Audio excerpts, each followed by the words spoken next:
So do you want to learn how to use a camera, or you have a camera but you don't really know how to use it, or you're starting out on videography or photography and you need knowledge on how to use a camera? Then you're in the right place, because today I'll be teaching you guys the basics of how to properly use a camera.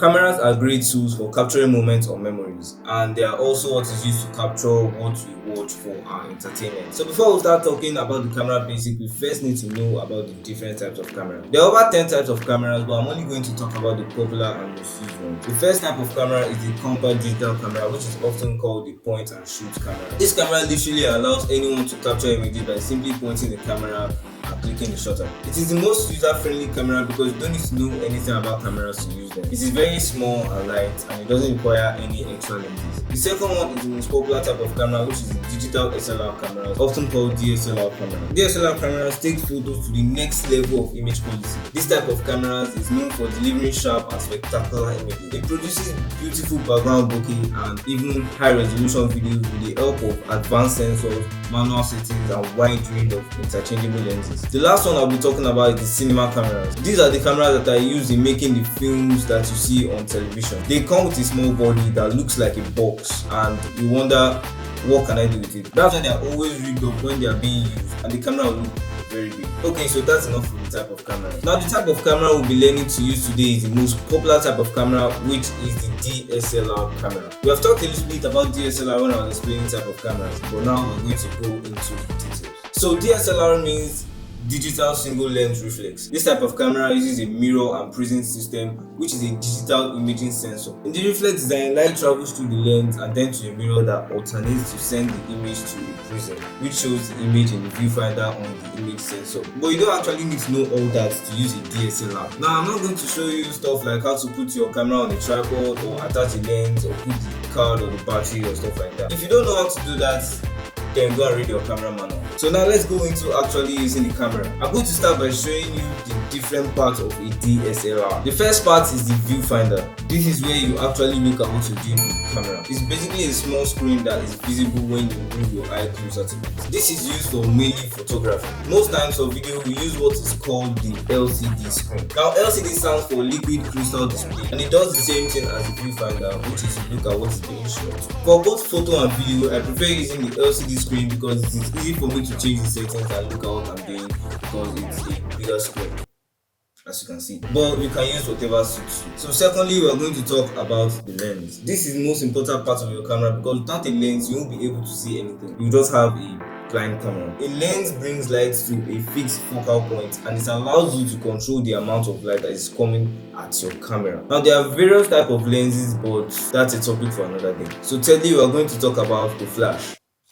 Anyone can use this without being told how to. Just bring it up and take a picture. So the fourth one is called the mode dial. This is basically a wheel that allows you to change the mode that you are shooting on. And lastly, we have the shutter release button. This button is placed in the top right of the camera, and it is easy to be reached and used. This is what you press to take a photo. As for video, it has a separate button which is on a different location. The location is different for different models, but it's very easy to find. Now we have other buttons like the lens release button, the delete button, the playback button, the video button, and the auto or manual focus button. There are also other parts like the input and SD card slots, hot shoe, and base plate. Those ones are easy to locate and use. Now to use a DSLR, you need to know three main things. These are the shutter speed, the ISO, and the aperture. These three things make up what we call the exposure triangle. Now exposure is what makes your video or photo dark or bright. So shots can be underexposed, which means too dark, or it can be overexposed, which means too bright. So the darkness or brightness of your shot is controlled by these three things. So let's talk about them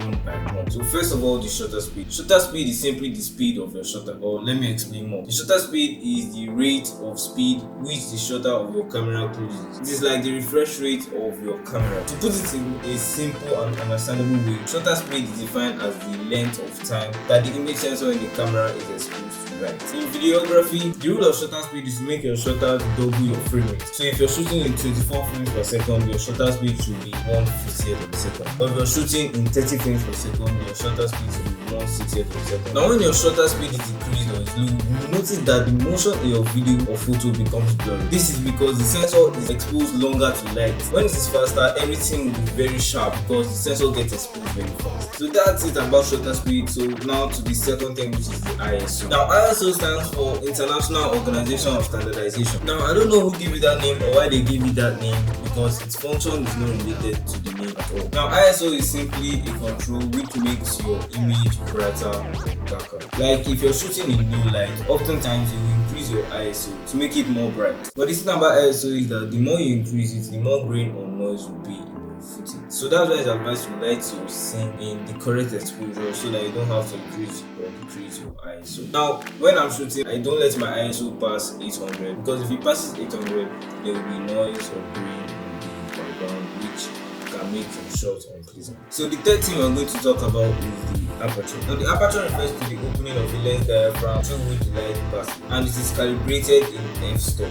It's generally written in numbers like 1.4, 2.8, 2.5 and 11. Lower f-stops give more exposure because they represent larger apertures, and higher f-stop give low exposure because they represent smaller apertures. Now when understanding aperture or when changing your aperture, you need to know what is called the depth of field. Now the depth of field is the zone of acceptable sharpness in front of and behind the subject on which the lens is focused. This just means how sharp or blurry is the area behind the subject. So the aperture is what gives that background blur which you see in the video.